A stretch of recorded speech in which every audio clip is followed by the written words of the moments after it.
Reports this weekend that high street banks have pocketed up almost £5 billion. £5 billion as a result of interest rate rises, which they're passing on to people through increasing their mortgage rates, but not raising savings account rates, by the same level. That shortfall, that difference, resulting in £4.8 billion of profits for high street banks as a result. Easy solution, isn't it? Tax it all. Governments say, look, you've done nothing to earn that. You're already earning decent profits on top of that. That $5 billion that you've made through no skill or talent or investment of your own, just good luck, good fortune. It's a windfall. We'll have that, and we'll use that $5 billion to help subsidise the mortgages of the people who are seeing their rates go up and up and up because you've passed on those rates, but not while not doing the same in relation to saving. Simple solution, isn't it? £5 billion pot there to help people who most need it. People like Sarah.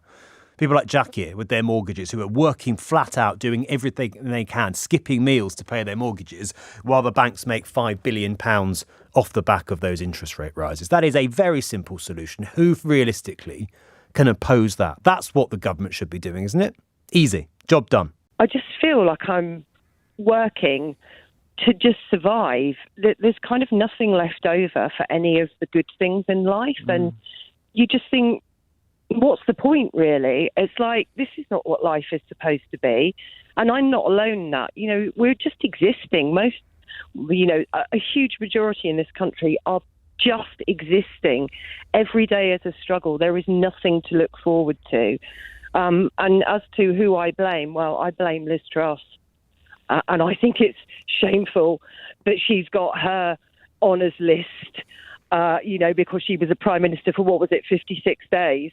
Frankly, I think she should be on trial. Well, she's flying around the world making hundreds of thousands of pounds for speeches while you're having one meal a day, Sarah. Yeah, I mean, if she had been running a major company and had done what she did with the UK economy, she'd probably be behind bars now. And frankly, she should be behind bars, but this country is shambolic, isn't it? Because I saw Michael Gove being interviewed this morning. Insisting that the government's already doing enough to help more people like you, Sarah, really. Yeah, and I blame the government because, we've seen in this country there is a crisis in terms of housing. That's why rents are so high. That's why house prices are so high. And, we have no tangible plan in place to actually replenish housing stock. There are literally hundreds of thousands of people who need homes, and there is no plan that is coming forth from this government after, 12 years in government. It is absolutely shameful. I don't know what to say to you. I can't offer you any advice, but my heart is with you. My heart goes out to you. Because you're doing everything right. You're working 70 hours a week. You're working hard. You're not spending money. You're sacrificing. You're making cuts on your own and it's still not enough because of what's gone on in Ukraine or because of Liz Truss or whatever. It doesn't help you, does it? You're doing everything you can. Last 11 months, I had breakfast, just a toast and a cup of tea. I have lunch, literally. I would find the cheapest deal anywhere to buy a sandwich or whatever it is. Dinner, sometimes I eat it, sometimes I don't. Sometimes you skip dinner? Yeah, I can't afford it. Is this having an impact on your health? Because it sounds to me like it probably is. I'm type 2 diabetic and I've got high blood pressure. You're type 2 diabetic and you're skipping meals because you can't afford to have 3 meals a day? So yesterday, I didn't eat anything for 12 hours or drink because I couldn't afford to buy a bottle of water. Have you tried getting help? Have you been to the council? Have you been to Citizens Advice? Is there anything out there for you? Yeah, I've been to Citizen Advice or anything. Because my salary is over 35k, I don't qualify for anything. So there's just nothing on offer for you? No.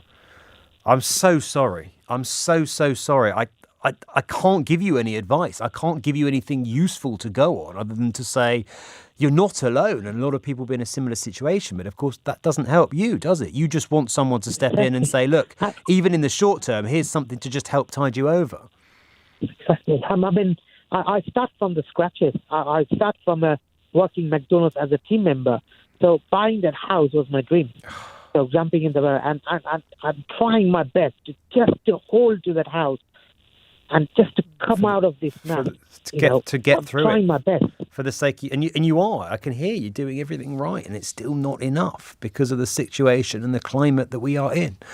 Jackie, I'm so sorry. I wish I could say something that would help. I mean, my heart really does go out to you because that is just. I can hear the stress it's putting you under. I can hear the impact you're telling me it's having on your health, and yet we have the government saying, "Look, we're already doing enough. We're doing all we can." Even in the short term, they're going to have to do something on. Even if it's a loan. Even if it's a loan just to help people through the last few months, even if it has to be paid back later down the line. I'm angry with the government. I know they're trying to balance the books, but 13 rises in a 12-month span. But they don't decide on interest rates, of course. It's the Bank of England. Okay, so whoever's running that show then, they're not giving people time to breathe. I know my mortgage is not that huge on my personal property, but the families out there, I absolutely feel it for some of these people out there who have taken the larger mortgages out there. And I saw there's going to be a lot of repossessions. There is. There's going to be people made homeless. There's going to be a lot of people made homeless because of this, unless something happens in the interim period to stop that happening.